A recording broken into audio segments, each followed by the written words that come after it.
I'm John Cleveland, host, and there's a number of us that like talk often here that know us: Austin, Corey, Anthony. So feel free to come up and say hi anytime. We are Sunday Assembly. We are a humanistic congregation that celebrates our life, the life we know that we have, and we also work to make the world a better place. To put that in shorter form, we try to live better, help often, and wonder more. Please join us in doing so, and I hope you all have a great time. Okay, basic program outline. Just so you know what's coming, right? Because we didn't print everything out. So sometimes printing everything out for everyone to hold is good because you have something to hold, right? Sometimes it's a little too shifty. I was raised Catholic, I had all this stuff. So I don't know, whatever works, and we'll go from there, right? We'll start off with the gathering statement, a little bit of news and address, short reading, the main, the bulk of the event will be the speaker to talk a little bit about our topic of the day today. We're talking about laziness. Sounds good. Don't worry about trying to get too much done. Just relax. And then we have Q&A, a little grounding, and announcements, and then a little time to eat, because by then I think a lot of us will be hungry. I know I would be, even after many decades of life. I still have a good appetite, so that's good. Nothing like my kids, though. Holy crap, the not teenagers anymore. Two oldest kids get back from Michigan State with like any food in the house, just vaporizes. Even if I go to the grocery store, I come in the bag just like empty when I walk into the house. Okay, so the gathering statement. And with that, just relax a little bit. We gather this morning to connect with each other, with nature, with our humanist values. Being here together builds in us a sense of community and friendship. So let us listen to each other's stories with open hearts, open minds, over delicious food as our ancestors have done for millennia. Let us remember that we have this one beautiful life, and today we're here to celebrate. Thank you.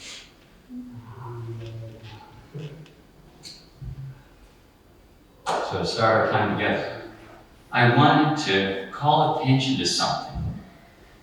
Not something that's going to affect your life tomorrow, but something that to me really drove home again how wonderful our lives can be, what we can do as people.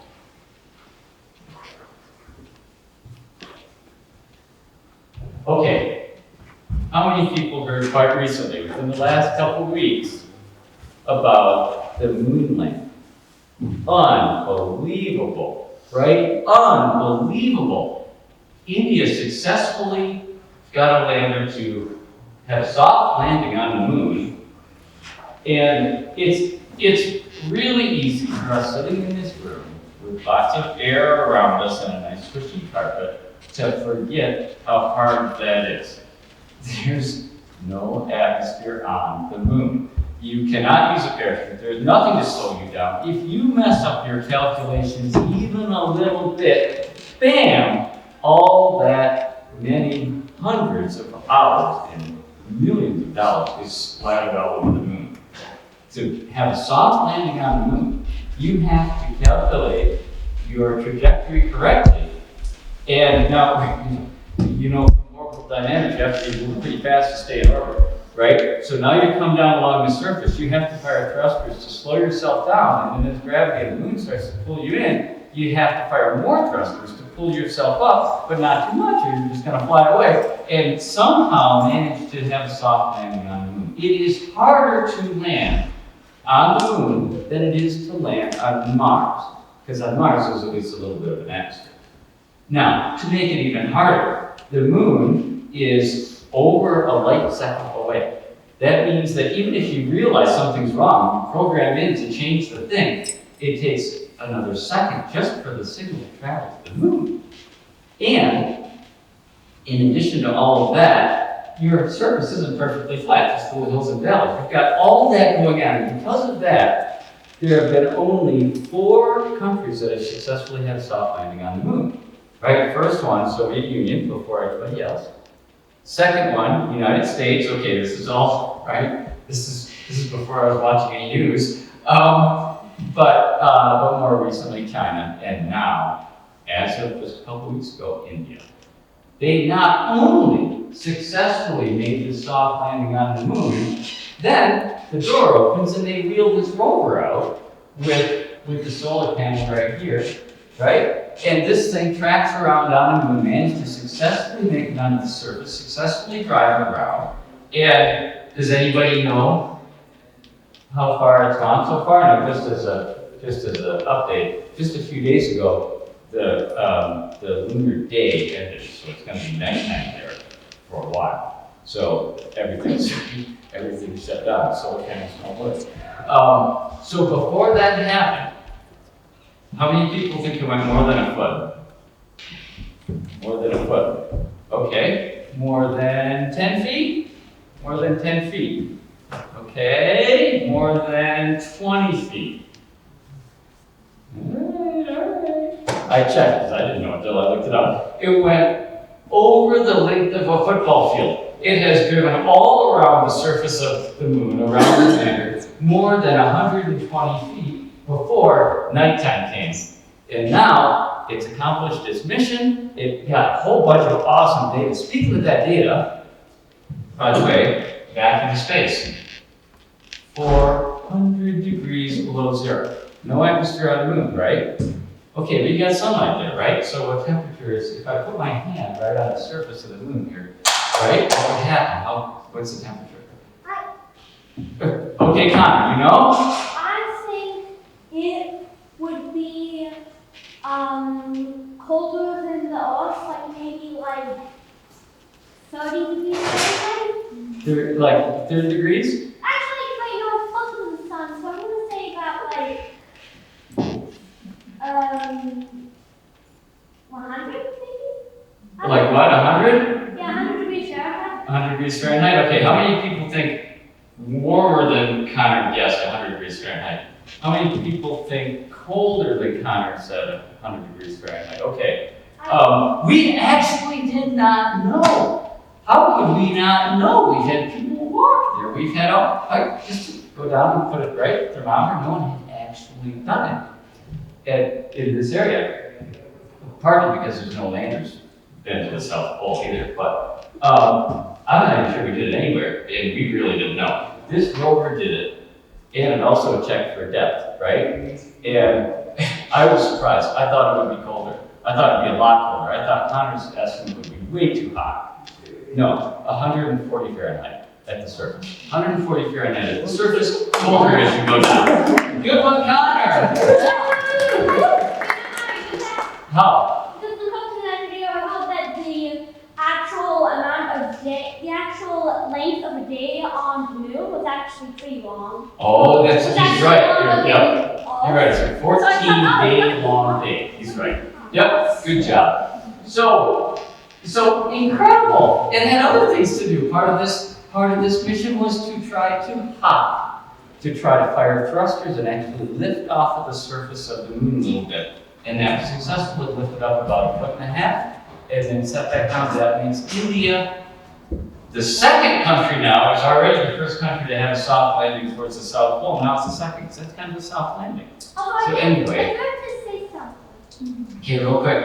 It does vary. I think the temperature may vary a bit because, I would imagine the night cycles are also pretty long. Oh, that's true. Probably true. Yep. So, anyway, little bits of things like this remind me how wonderful it is to be alive today.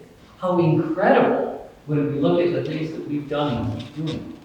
All the time, every now and then, something like this wow, being able to put a lander on the moon? Unbelievable. Here's how far it went, and here's those temperature data. With that, we'll keep moving forward. Thank you. That's pretty cool.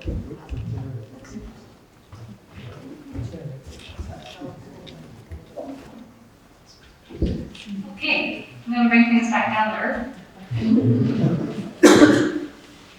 I just wanted to do a little bit of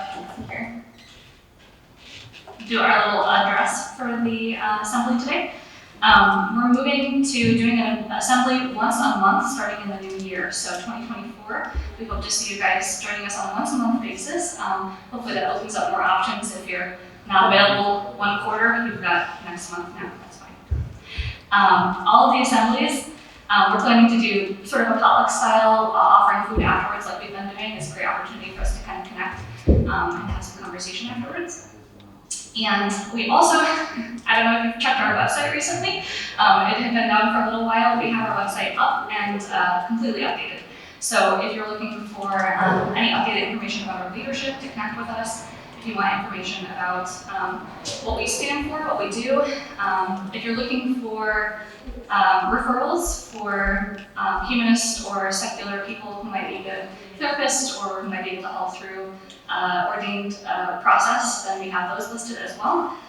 So be sure to check it out. We also have all of our financial statements for the last couple of years available there too.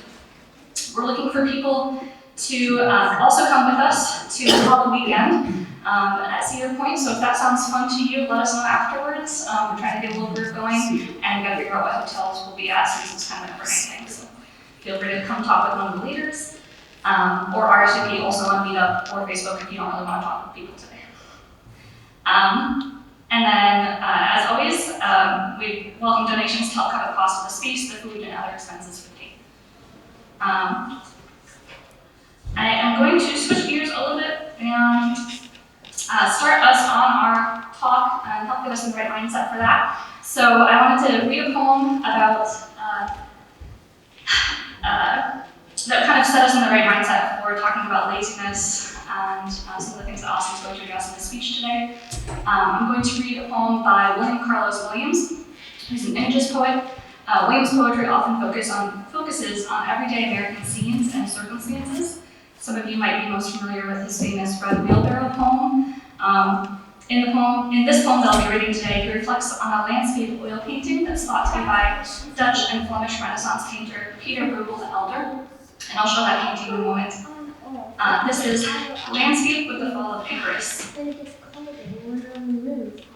According to Bruegel, when Icarus fell, it was spring. A farmer was plowing his field. The whole pageantry of the year was awake, tinkling near the edge of the sea, concerned with itself, sweating in the sun that melted the wing's racks insignificantly. Off the coast, there was a splash, quite unnoticed. This was Icarus drowning. So with imagery, hopefully you're able to get a good picture of that in your head. This is the image that he was referencing for that poem. And you can see Icarus is not in the foreground of the scene or in the center of the scene. It's difficult. Where's Waldo to find him in the picture? And I'll leave that to you. I'm going to introduce, without further ado, Austin, who is a former president of Sunday Assembly, current vice president of Sunday Assembly, and most importantly, my husband. And he's going to be giving a talk on Laziness Does Not Exist. That was inspired by the book Laziness Does Not Exist by Devin Price. I've been hearing him tell me about this book and things you learned from it for the last 2 months. So I hope you enjoy that too.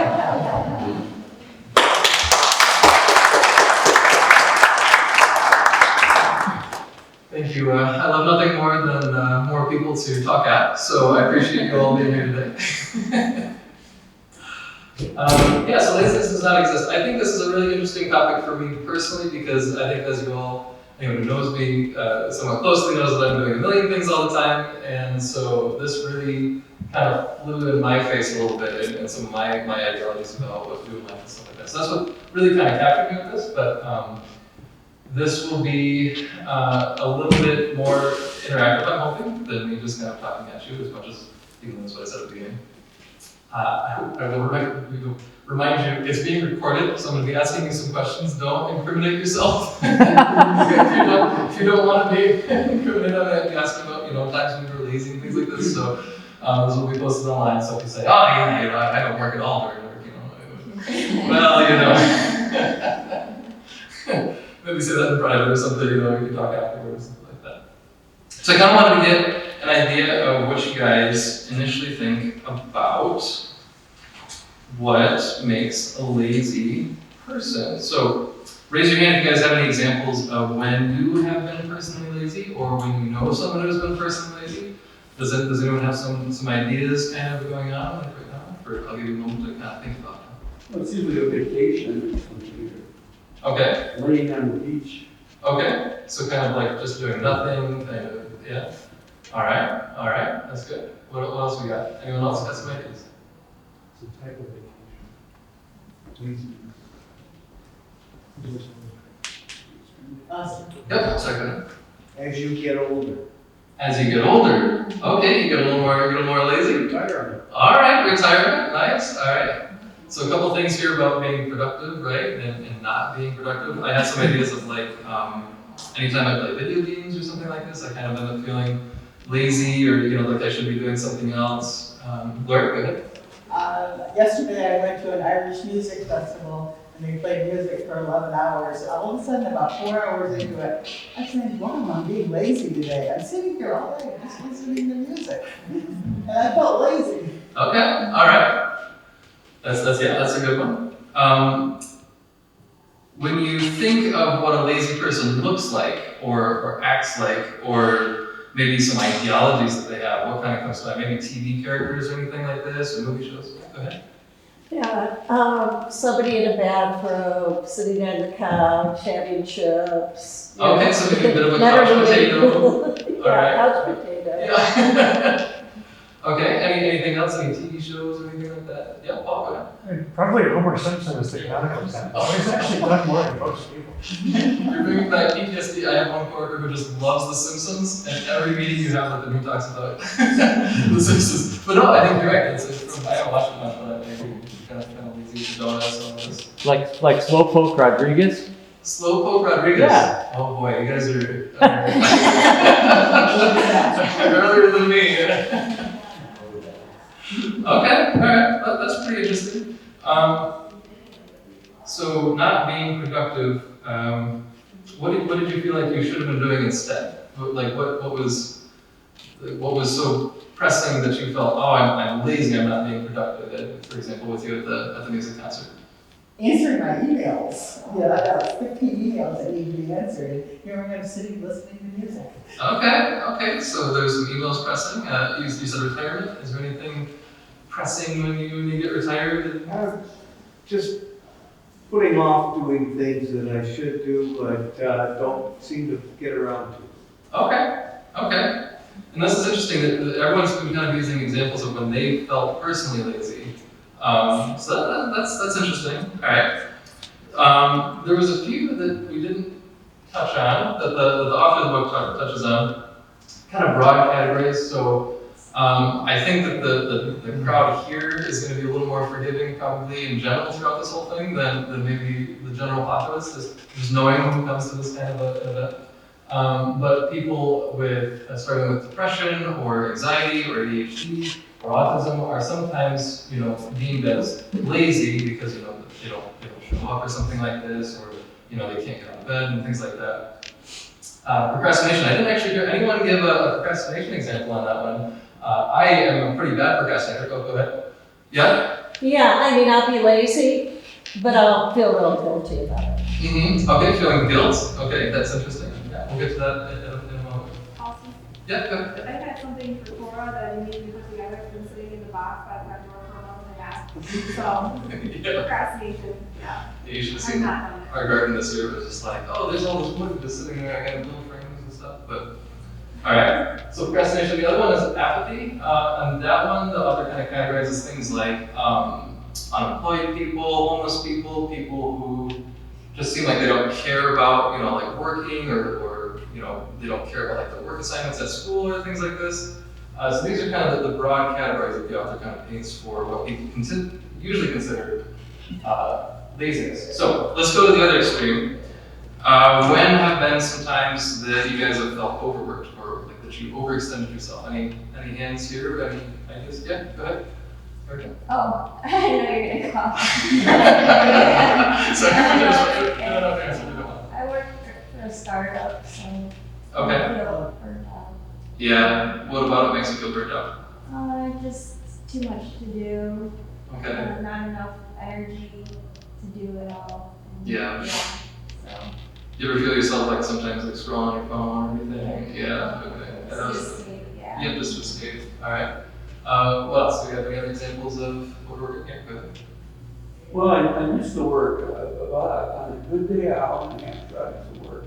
Plus 70-hour weeks. So burnout was a real thing. It's not like you just decide not to be burnt out. Yep. That's happening. Okay, yeah. See, I told you guys are gonna be way more forgiving than I was hoping. You guys are gonna be ruthless today. Those lazy people. But yeah, so working over 40 hours a week, you're talking 80 hours a week, plus you had something like an hour and a half to 2 hour drive. If it didn't snow, there were no school buses anyway. Right, if the roads weren't Michigan roads. So. It's been a long time, but students, Students? Okay. you know, a lot of times they have jobs and and then they're going to school, and they have their work and papers due, so it's like they're never free from the pressure. Yeah, you're saying students working too hard. I remember I got into Kettering and, they had like all the people helping you like move into your dorm and stuff, and they were asking, oh, well, what do you like to do for free time? I said, oh, homework, right? That's what that was just high school. Thankfully, my college was a little more forgiving in that aspect. So we have a lot of instances where people are feeling lazy. They're feeling like they're not doing something, they're not doing enough. And yet what I've been hearing from all of you is that you're working way overtime, you're way pushing yourselves, you've got so many expectations. So something's not adding up. How are people feeling lazy, but then also feeling burnt out? So I'd like to kind of go back to that one of the first slides we were looking at with the mental health procrastination and the apathy. And the author talks about this idea of compassionate curiosity. So really trying to look at someone's life and understand what is making them act in that particular way. So, with mental health, the author talks about how, they really get into depression. I think it was something that they had to struggle with in their lifetime, so it was something they could speak more personally to. But so for depression, saying, it's a lot of work. You're physically exhausted, you're mentally exhausted, you're not getting the sleep that you need. You're trying to fight all these intrusive thoughts and things like this while also trying to, focus on the work that you need to do and stuff. And so, they give examples of people who just literally just take it out of bed. And that's not a moral failing. That's an exhausted person. And we shouldn't be judging those people for being exhausted. That's actually a very normal human protective thing for people to do. It's something that allows them to feel rest and get better. They categorize the three kind of differently because each one is kind of its own beast. Procrastination, right? People say, oh, wait, you waited till the last minute, and you're lazy, you should have been working on this before. What the author points out is that a lot of studies show people procrastinate more when they care deeply about that thing. And I was telling this to Victoria last night, and she was like, oh my God, that's me. In fact, perfectionists are the worst procrastinators because they tend to be the people who are most passionate about what they're trying to do, and they don't want to mess it up. So that's a distinct kind of, understanding from like the mental health. And then apathy is a little closer to the mental health thing. So the owner or the author brings up homelessness, people who maybe are addicted to drugs and are relapsing, unemployed people. People just maybe not caring. Voter turnout, low voter turnout, things like this, right, in the country. So with apathy, the author talks about how, when I see someone who's apathetic about something, I ask myself, who kind of failed them? As Victoria and I were talking, she goes, who hurt you? But kind of, right? So you think about voter turnout. Voter turnout is pretty low because, and particularly the author pointed out that it's often people who are either poor or otherwise disenfranchised in our country. So they don't turn off the polls because, well, what's the point? They've checked out. It's not laziness, it's a failing of the system on them. Same thing with students who don't want to do things. Same things with workers. The author, he goes into a lot about how like worker absenteeism and things like that are often the cause of like micromanaging bosses, or things where people feel like they don't have that control and they've checked out. So it turns out what we usually label as lazy is actually very normal, mature responses to the situation that you're in. And when you can get yourself out of those situations, if you can't get yourself out of those situations, then you end up not being, quote unquote, lazy. You're able to show up and do things. So, getting back to a little bit, how did this all start, I guess. So the first one is Protestantism. I think I put that into the description if anyone ended up reading that. It's a bit of a misnomer, actually. I started deep diving a little bit past what the book had said. It's the Protestant work ethic is a work ethic that maybe has origins before Protestantism. Catholics, for example, were also white workers in this kind of work ethic. So I'm going to use the Protestant work ethic just because that's what everyone kind of understands it as. But just this idea that you have to work hard. It can't necessarily be removed from Christianity as a whole, though. There's a couple of verses within the Bible, for example, that talk about, what was it? They had some idea that 2 Thessalonians 3:10. If anyone is not willing to work, let him not eat. Let him not eat.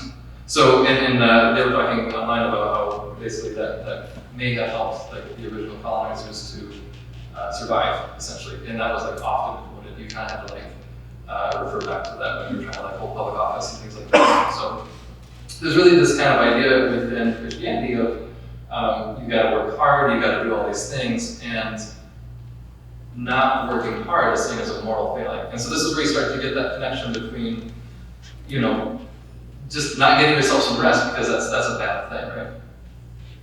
That is interestingly dovetailed into slavery in this country because that is something that you have to kind of talk before you get to capitalism, because slavery affected so much of the way that people are affected with their workers' rights in this country, right? We're one of the countries that had a large pool of people who were not paid or eventually were underpaid, and that was a threat against the other workers, and it was used as a way to keep people motivated. And there's some kind of mindsets there.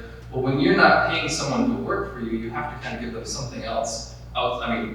They just were brutal, right? But the ideology there was if you work, you're going to be saved by grace of God, kind of thing, right? So there's this kind of motivation, and then this moral failing comes through of not only is it immoral to not work, but now we feel threatened by this large pool of people who are being forced to work, and if they have any time of rest, if they have any time to gather or be idle, then maybe they'll cause uprising insurrections, and that happened all the time, right? People were always fighting back against that system. But then as slavery starts to kind of wean out, that similar ideology starts going into the working class people. So this is where you get thinking of unionism, for example, as an immoral failing. Right? How often have you heard of the UAW being demonized because these people are lazy in the UAW and things like this, right? So it really kind of traces its roots all the way back to there, when in reality people are just fighting to have wages that they can live on, have the breaks that they need. Erica talked about what the author called cyberloafing earlier. And a lot of companies will see cyberloafing, which is scrolling on your phone or checking Facebook or looking at YouTube or something like that, as stealing time from work. In reality, we're so exhausted from using our heads all day that cyberloafing is not laziness or taking a break, it's exhaustion. And you need to come up from that work and just breathe for a second. It's a survival mechanism. Even though it doesn't seem like it seems like you're kind of wasting time. But wasting time is kind of a fundamental right. So what are some of the harms of, the lie? So the lie. The lie is that you and your worth are tied to your productivity. And that's what this whole book is really focusing on, is that your worth as a human being is tied to what you produce. And that's what a lot of people believe, right? And we'll get to some of the questions, and someone was saying guilty, I think you were saying guilty for taking a break or something like this. It gets into that, this guilt. And there's a lot of things that can be bad from believing this. We've talked about overworking ourselves, but there's a prevalent not setting your own limits. So people working too hard, making everything achievement-based. I always talk about, like, I have a really hard time, I love technology. And like I have like a Fitbit, I have a water bottle, everyone who knows me that has I have this little like lead water bottle that tells you how much water you drink. I even have a bed that tells you how well you slept at night. So I get really into the metrics and stuff, I get really into that, and I had to take a conscious effort to like step away from that, because then I started thinking, oh, like I would feel great in the morning, and then I'd check my app, oh, you didn't sleep that well, I guess I didn't sleep that well. And then now the whole day's kind of ruined, right? So it's like, it was kind of, backwards, right? But not setting good enough can be overspending too, right? The idea of keeping Joneses, things like that, or constantly overloading on info. I pretty much never listen to music these days. I read audiobooks just all the time. And so I'm a little bit guilty of this, because I'm always trying to pack in information. There's never going to be a spot where it's good enough, where I can say, oh, I know enough. And so I'm just going to keep pushing myself, and so I have to really push myself to stop doing that and listen to music and just enjoy the moment a little bit. Not having a genuine connection was something that was really interesting. So the author says, I think pretty much verbatim, you can't have genuine connections unless you're okay letting that person down. So if you can say no to someone, then you know that you have a good connection. So they talked about how they had other large group of friends, and then they started setting limits for themselves. Oh, no, I can't go on this night or whatever, or I can't drive to you all the time or whatever. And they did lose some friends. But they also found some friends who were like, oh, you can't make it out? Like, I'll drive to you this time. How does that sound? And those people stepped up. And that's a more genuine connection than someone who's not going to reach back out to you, right? So, not setting good boundaries and things like this, even like with the news overload, if you watch too much news, I think the fun one poke at is Fox News, of course, but any kind of bad news can make people feel like they're, like too much of their bad news can make people feel like their society's more dangerous than it actually is. They may not want to walk outside or something like this. They may not want to be around more people. So it's really, really damaging in that way. And the other one is, well, I guess I basically just kind of culminates into this callousness, right? So when you believe that people, their worth is dependent on how much they're productive, then you only value those people so far as they are productive, and it makes you callous towards people.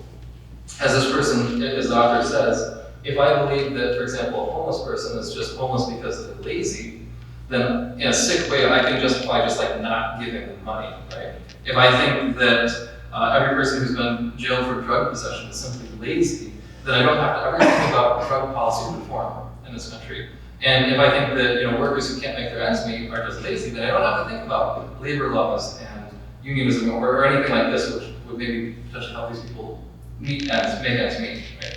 So it's this kind of callousness that comes from this idea that humans aren't inherently valuable. And that is the humanist truth. This is the counterpoint to that lie. The humanist truth, and I think this is, you can read a lot about humanism, but I think this is the core of humanism, is that humans have inherent value, regardless of what they do, regardless of how productive they are, regardless of how many people they help. I mean, the author kind of gives this example. Who here has pets? Anyone have some pets? All right, what kind of pets do you guys have? Go ahead, yeah. Cats and bunnies, nice. Okay, who else? Cats, all right. Anyone else? Dog? Me? I'm not your pet. You can't talk for the other. Anyone else? All right, that's good. Serves the point. Do you guys feel that like your cat doesn't have worth, for example, or your bunny doesn't have worth just because they lay around all day? Like, do you love your cat regardless? Mm-hmm. Yes. If you can love a cat who does nothing but, frankly, it's kind of kind of a drain on your house, right? Then you can love people in the same way, right? You can understand that a lot of people have worth outside of what they do. And then that callousness can be kind of overcome with yourself too. I think our harshest critics are ourselves, and I'll get to that, but when you can have, you know, that kind of care and love for other people, then you can have care for yourself. And I think that's hard. Like I said, I have a hard time doing that with myself. So, there are some benefits to being lazy. Just taking some time to rest. You are often a better worker. You can make more creative solutions for some of your things. I don't know, has anyone kind of been like on a vacation or over the weekend and you've been kind of mulling over a problem at work and then suddenly it's like, oh my God, that comes to me, right? Like it's because you, in fact, actually the author talks about Lin-Manuel Miranda, right? With the Hamilton, that's always going to be his name. He thought of that on vacation. And he was like really pushing himself to try to get some kind of thing. And he's just like, you know what, I just got to take some time. And he thought of Hamilton on a weekend. It's probably one of his best, he says, it's one of my best and probably my only best ideas. So we'll see where he goes with that. But yeah, really just can help you do that. If you are overworked or stressed, working too long, it can make you more irritable. It can make you make decisions that are riskier, that are more biased. So these are things that when you give yourself rest, when you set your limits, these benefits start coming out. And that's why we're micromanaging bosses or bad workplaces, they end up making people who just don't produce good work. I think I was hearing somewhere that there was a software where it would make you, it would like take a screenshot of your computer every 30 minutes and then send it off to your boss. Oh my God, yeah, it is like during the pandemic or something like this. And so yeah, people were just doing junk work because they needed to look productive. Whereas if you'd given the people space and time, in fact, I think there's a lot of studies, I think there was just one study now that has said that it wasn't more productive. But basically people were more productive during the pandemic when they were able to go home, work at their own pace, they didn't have people looking over the shoulder all the time. So there's lots of benefits to it. And one of the ideas of this is, so there's some different kind of ways to be. We practiced a little bit compassion and curiosity earlier today when we were looking at some of the different ideas and things like that. Associating productivity with goodness. I don't know if anyone was here for the very first, I think this was the very first assembly.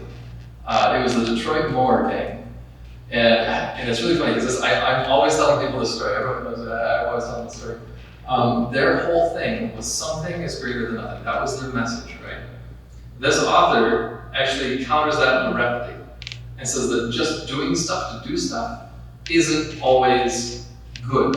And I thought that was a really kind of interesting take on it because I've always held kind of the opposite. And the author counters this kind of idea of like that you just have to do something to do it by saying, he has a whole thing about Edmund Burke quotes that the only necessary thing for evil to triumph is for good men to do nothing. But actually that's a misquote. Apparently Edmund Burke never said that. In fact, they don't know who even said that particular form. What Edmund Burke actually said was, I gotta find the quote here. When bad men combine, the good must associate, else they will fall one by one in an unpitied sacrifice in a contemptible struggle. So that's not talking about doing stuff, just to do stuff. That's talking about the best way to counter bad people doing bad things is to associate with each other and combine and work. In fact, that could just be hunkering down and just caring for one another and surviving. But their quote against that first kind of misquote is, all that's needed for harm to persist in the world is for evil people to think they're doing good. And I think that's maybe a little more, hits close to home. So just being productive for productive's sake is not necessarily being good. And then that self-gentleness is the last one. So just the idea that, setting your boundaries, like we talked, setting your boundaries with people, and creating those genuine connections, things like that. There's something that the author talks about, and we're going to practice it a little bit in a moment. But the author talks about this kind of idea of dampening versus savoring. And I'll kind of give a primer on it before Victoria runs us through it. But the idea of dampening is that the laziness kind of ideology that press work ethic makes you kind of dampen your life, and makes it less enjoyable. So I won't go through what those things are. But we'll go through the savoring side of it, which is basically just the opposite. So some ways that you can savor the moment, right? So this achievement-based thing, like that, when I was saying, I'm just reading books, right? And I'm never gonna feel like I've satisfied myself with a book, with the knowledge that I have. What the author says instead is that you should take those moments of achievement, like you finished a book, or you did something really good, like Victoria's always getting medals and stuff like that for all the work that she does in the library and things like that. So take that moment, express your happiness, right? So one of the things you can do is behavioral displays of happiness. So you can smile, you can jump around, you can sing, you can dance, you can flap your hands, you can do, just let yourself kind of express that happiness. You can be present, so just living in the moment. I know I'm guilty of it all the time. I'll be eating some food and watching a show, or listening to a book, of course, right? And I'm not taking the moment to really be present in the moment with, like, the food, for example. And it's usually pretty darn good food that we're eating. And here I am kind of wasting that moment by trying to multitask with these things. So really being present in the moment and just really enjoying that kind of thing. And then once you're done with it, then you can, what they call capitalizing. So you can share this with people. I think it gets to be a little much with people, posting everything on social media or something like that. But just being face to face with someone and saying, hey, I did this really cool thing last weekend. It was great. Like the Michigan Science Center. Oh, Steve's outside helping the kids. We went to the Michigan Science Center, and that was a blast. I will talk your ear off about that. That was so fun. We get to see reptiles and stuff, and see that's capitalizing. That's communicating that fun, happy moment with people. And then the last thing is positive mental time travel. So I think a lot of us will go back in time and think, I should have said that, or I shouldn't have said that, more likely, or I did this stupid thing. The idea here is that you go back and you reflect on the happy moments in life. And I think that's difficult for me to do. I don't know if it's difficult for you guys to do, but just to go back and just take a moment to savor the times that you have had, and that will help you with the kind of the savoring experience. So we're going to practice that maybe a little bit today, just after the talk. But yeah, basically that's kind of the thing. Laziness doesn't exist. Have compassion for people, because every human life has an inherent value. Thank you.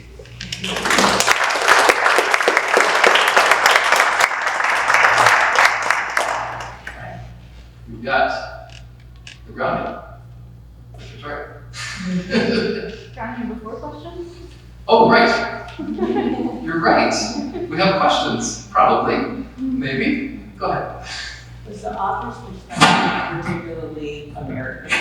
Yep. Yeah, so I would imagine it would be very different depending on who you were. Yes and no. Definitely the American Protestant Catholic is pretty big here, but it comes originally from Western Europe and things like this. So, and as we spread and colonize the rest of the world, other people are starting to get these kinds of bad habits as well.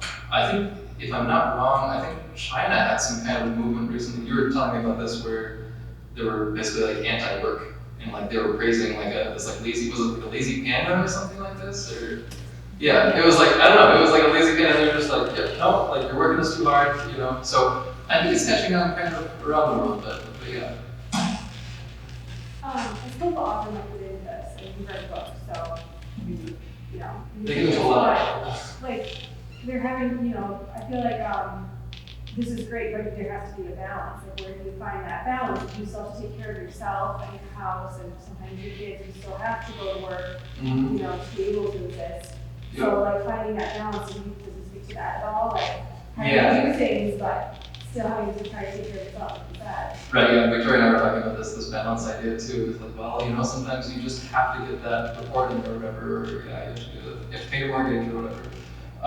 They do have a moment at the end where they say, if you start following this advice, if you start kind of allowing yourself to let things go, your house is probably going to look a little messier. And you might, not get praise all the time at work for, going above and beyond or whatever like this, but your mental health, your physical health is more important than those things. I think their point, though, is that nobody will truly get to that point with it. It's just kind of it's a way for people to see, for the author to say, just step back a little bit. You don't have to be doing so much. Obviously, you still have obligations, you still have to eat and things like this, and there's still deadlines to do. But someone who isn't already going through these things is going to be able to do that. And you should stop and address like, mental health issues or, whatever it is, like the apathy things. And if you're to the point where you cannot do those things because of a mental health issue or something like this, then that's where I think society needs to step up and help you out. But I mean, there's the reality versus what's, the idealism, right? So, but yeah, I don't know. They don't really get into that exactly, and I wish they would do a little more. Probably very individualized, Yeah. So one point that you made was about technology and how, you're doing that snapshot of overnight.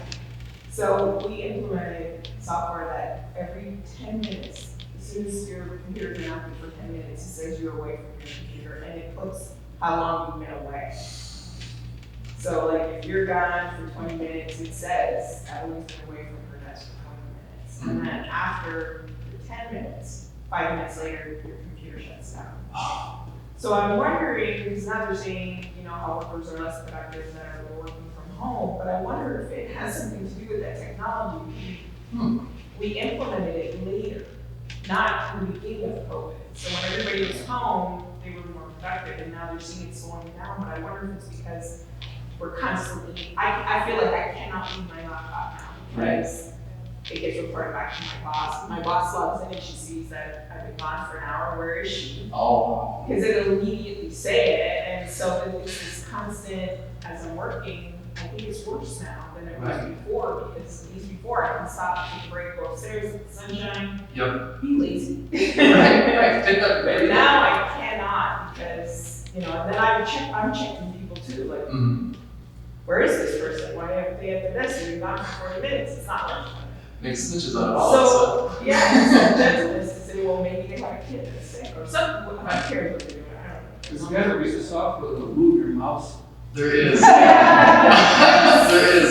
There is And I've downloaded particulars, Yep. particulars, but at the same time too, it's still that they're finding ways to get around particulars now. They're trying to look at what your you're, face or something. yeah, when you're typing on your laptop, they'll look, they have technology now that can do sentiment, how you're feeling that day, Oh my what did gosh. you produce. Yeah, AI is just getting ridiculous in terms of monitoring people's productivity while they should be working. And so now we're getting called back to work, but I'm thinking in my head, how is that going to work? Because I'm talking to somebody in the hallway, what is that going to do for my stats, right? Like, where are you? What are you doing? So technology isn't helping, this is what I'm saying. Oh, yeah. I feel like it's making it a little bit worse because you're always on, somebody's always watching you, and you're supposed to be working, so. And I hope that the more that this kind of ideology gets out there, that that's actually harmful, and there's studies to back that up, that companies will move away from that. I think there was the open cubicles kind of concept, and everyone tried it, and then I think now there's a lot of studies that say that actually makes people less productive if it's not as good. But yeah, I'll just throw a YouTube video on, and it keeps the screen from shutting down. Yeah. I just muted it, throw it back on. You'd be surprised what it captures on your work laptop. So when you're jiggling to it, it'll say, this person has just been moving their mouse for 10 minutes. It's insane what they feel. They can track everything they're doing during the day. Dang. So you mentioned people and whether they're to some degree good or bad or whatever. Do people that society or most people would say, well, that's not very good. Do they view themselves as bad? Or do they think, well, I'm bad, but I don't care, or? Yeah, I think like Mary was saying, it's going to be a very individualized situation. Like some people, I think a lot of people are just critics of themselves, right? But to your point, people who see people as lazy, like some I'm not other talking about lazy, I'm talking about people Okay. that are, actually not nice people, terrible people that, All right. So their actions are very do they callous towards actually people. see themselves that way, or do they justify it, or? Yeah, I don't know. I guess you'd have to be really bold and ask someone who you think is doing bad things. But I think you can still practice that compassionate curiosity or look at broader context. I mean, if someone's being a real jerk in the morning or something, are you Maybe they're just not a morning person, or maybe the coffee was out, or. Well, you know that book, why do bad things happen to good people? Okay, that's a book. Oh, yeah, it's a book. Cool. Well, my question is, why do good things happen to bad people? Right, I was saying, if there was a cosmic karma, then that would make more sense. But On that question of do people feel bad about themselves, through the years I've come to believe that almost all of us wake up in the morning and believe we're good people. I believe it's possible the guys who crashed the airplanes into the Twin Towers woke up in the morning and thought, I'm a good person. I'm fighting evil. I'm more of a good person than people who don't fight what they believe in. But one of the troubles is if you get cut off on the road, you look and go, that guy is an idiot. But you don't know that you just cut him off a few minutes ago. So he's not really a bad guy, he's a agent of justice. So he's thinking he's a good guy, you're thinking you're a good guy. And even people that do bad stuff wake up in the morning and think, I'm a good guy, now I may have to implement justice. So most people, I think, how many people wake up thinking they're bad? feeling the bad. Oh, yeah. All right, we have a question about No, just response to the gentleman in front, why do good things happen to bad people? Well, according to Neil deGrasse Tyson, the universe doesn't care. Right? The universe does not care what you believe, what you do, how you behave. Yep, but people do. People care a lot about what you do. Anyone else?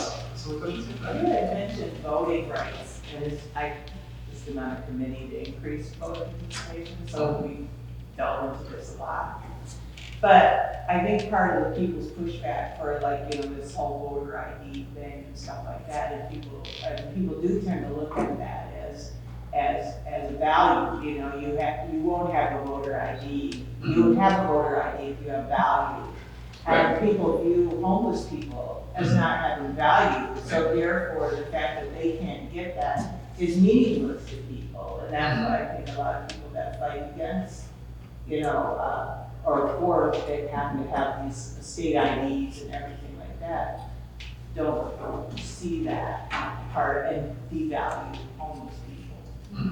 Yeah, I mean, the author, I'm mixing books. I'm reading the 1619 Project right now, and it's been talking about how there's kind of just historically always been a movement to disenfranchise people for whatever particular reason. So this is just continuing on his long racist legacy of devaluing people's, say, basically. But, yeah. Anything else? Okay, with that, then we will go to the branding with my lovely wife, Victoria.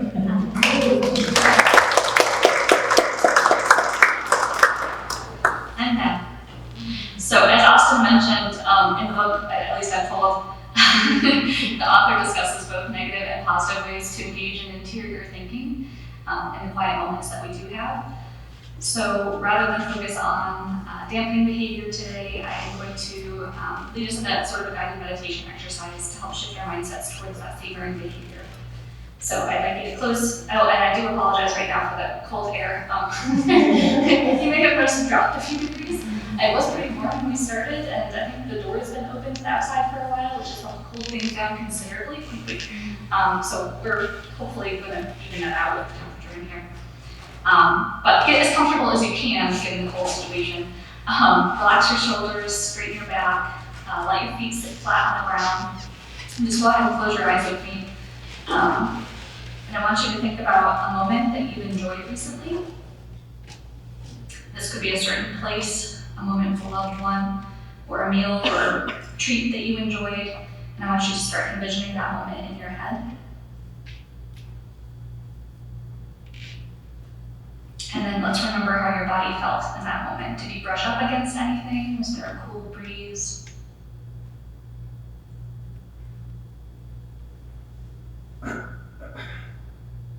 Did you taste anything in that moment?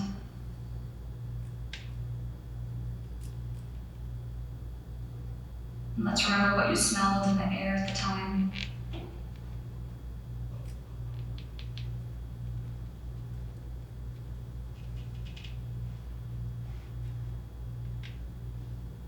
Finally, let's think about what sounds you may have heard around you.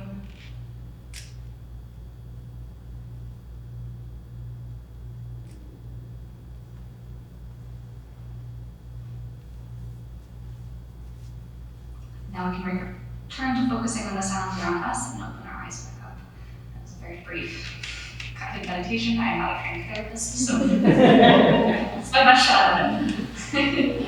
I'm going to lead you through a couple of other little announcements here. We have another assembly coming up in December, since we're doing quarterly this year. December 10th at 11 a.m., so mark your calendars for that. It'll be on Meetup shortly as well. There's a number of other upcoming events. So next Sunday, September 17th, we have a book club meeting at 5 p.m. at Panera Bread.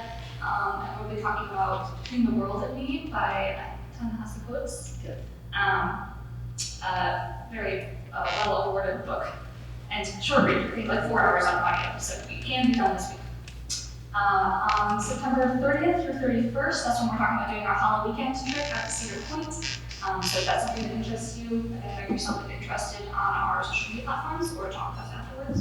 And then October 7th at 6 p.m., we're doing Cuisine and Conversation. This will be at Atwater at the park out in the Roselle area.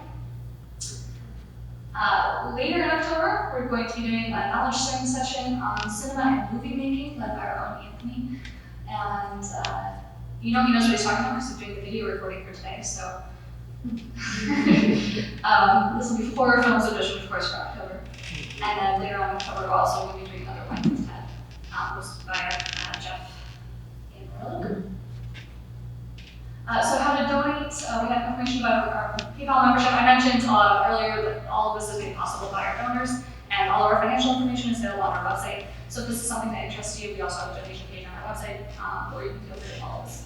Information for PayPal membership. We do welcome cash donations as well, although a cash donation bin is out of office today. We were tabling it, so we're going to bring it back. But, and then if you wanted to email us or anything, we could donate at somebody's.org. We are a 501c3 nonprofit, and your contributions are tax deductible. And now we're for food. Everyone's here. So once we're done kind of getting some food, we'll come back and do a little bit of life happens with each other. Yeah, but feel free to chat. Yeah, get We some have food. tacos rolling. You guys have been thinking about tacos? Other snacks. Austin and I brought some stuff from our garden, so if you have questions about what it is, let us know. Where it's worth it. There are things, So yeah. we don't have tacos. I don't know what the side effects are. I think the one that's surprised me